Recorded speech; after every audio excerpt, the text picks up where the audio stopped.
parlons chiffres avec vous, Judith Wanamaka, bienvenue. Merci Guy. Alors, on va débuter déjà avec ce petit voyage qui nous amène à comprendre les chiffres.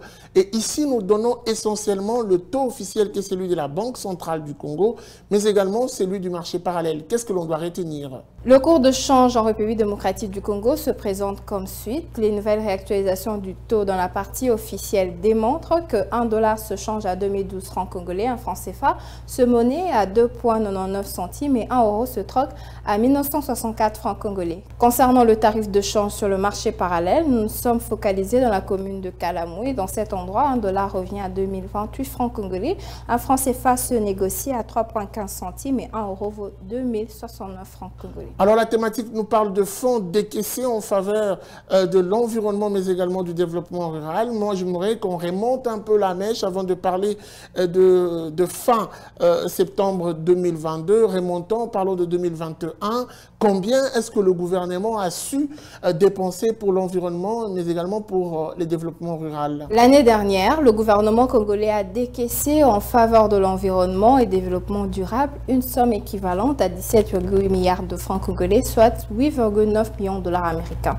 Et au cours de cette période, des conjectures linéaires avaient été de 32,9 milliards de francs congolais, soit 16,4 millions de dollars américains. En fonction de ces chiffres, il s'est donc dégagé un tarif de réalisation de 54,1%.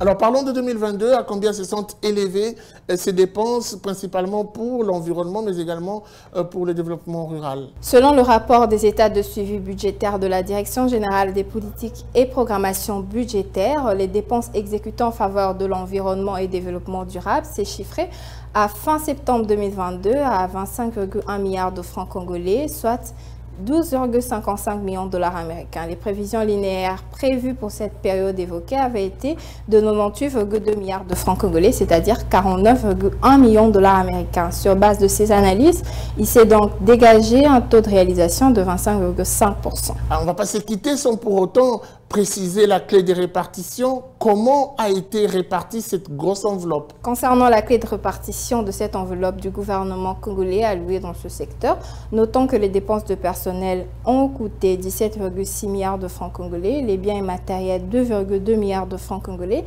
les dépenses de prestations simulées 244 millions de francs congolais, les transferts et interventions de l'État ont représenté 1,1 milliard de francs congolais et pour finir, les équipements ont simulé 3,9 milliards de francs congolais. Merci beaucoup à vous pour cette précision. Je rappelle que vous étiez à la présentation des chiffres clés. Merci à vous Guy, c'était un plaisir.